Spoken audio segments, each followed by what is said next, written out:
Oggi Agrigento ospita qui presso la Saletta Lamoni del museo questo interessante report sull'economia siciliana del 2025. Ecco, ci illustri su qualche dato con una proiezione magari su Agrigento. Allora, innanzitutto è un piacere aver ospitato questo evento che, diciamo, non è facile che si ripeta nel tempo. La precedente edizione risale addirittura a 3 anni fa. Abbiamo, come dire, insistito perché Agrigento rappresenta una fetta importante del tessuto economico regionale e perché ovviamente presenta anche delle peculiarità imprenditoriali e delle imprese di assoluto successo.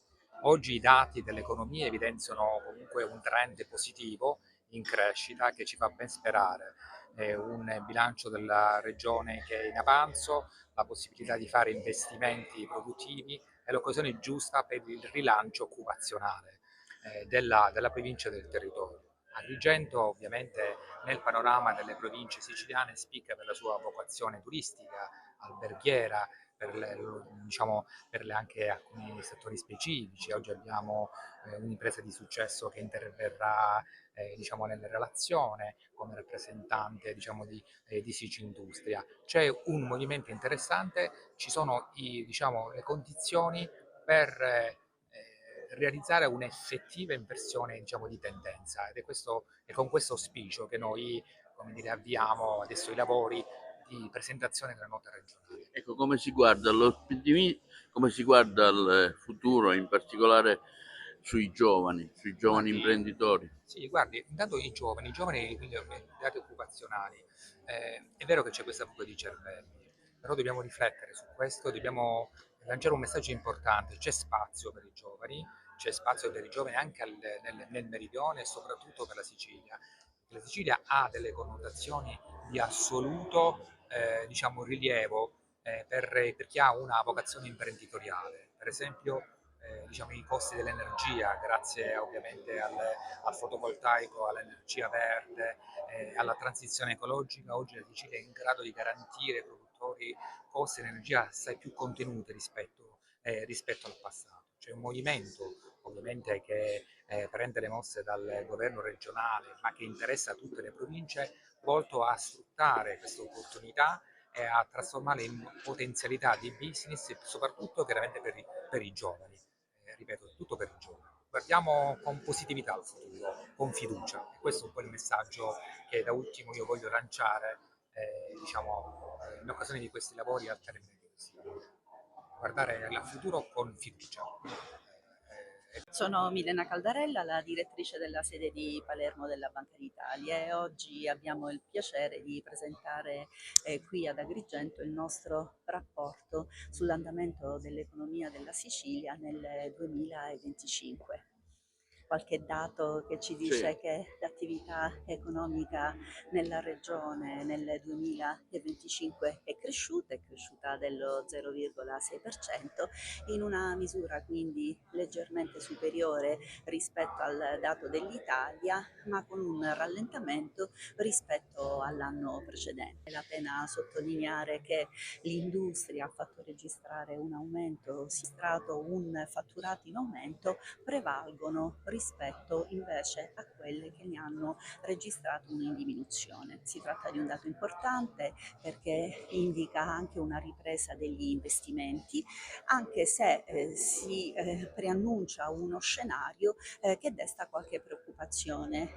Il 2026 sappiamo in relazione alle tensioni geopolitiche induce le imprese ad essere prudenti. Le imprese intervistate ci dicono infatti che prevedono un livello di investimenti inferiore per il 2026 proprio in relazione all'incertezza del quadro geopolitico. Il mondo del lavoro? E il mondo del lavoro si registra un aumento dell'occupazione, è un aumento dello 0,9%, però è in rallentamento rispetto a quella che era stata la crescita che è stata realizzata nel biennio precedente. Il tasso di disoccupazione diminuisce, è pari al 12,2% in regione, teniamo però presente che si tratta di un dato doppio rispetto a quello dell'Italia dove il tasso di disoccupazione è del 6,1%. I dati riguardano l'economia regionale siciliana, quindi con particolare anche riferimento alle singole province. Quello che ho analizzato nello specifico sono i dati di investimenti che hanno riguardato sostanzialmente i comuni sulle risorse del PNRR. E devo dire che ci sono stati comunque dei ragguardevoli risultati, nel senso che si è riusciti a realizzare oltre 700 milioni di euro di investimenti. I comuni ne hanno messi di loro competenza, ne hanno portati a casa oltre 285 circa, e con una quantità, devo dire, anche di risultati importanti. Una delle cose che purtroppo ci lascia ancora in attesa è la tempistica, nel senso che i piccoli investimenti sono stati già realizzati e completati, mentre invece gli investimenti in opere infrastrutturali più complesse per ovvi motivi chiaramente sono ancora in corso e quindi si è un po' in affanno con la tempistica.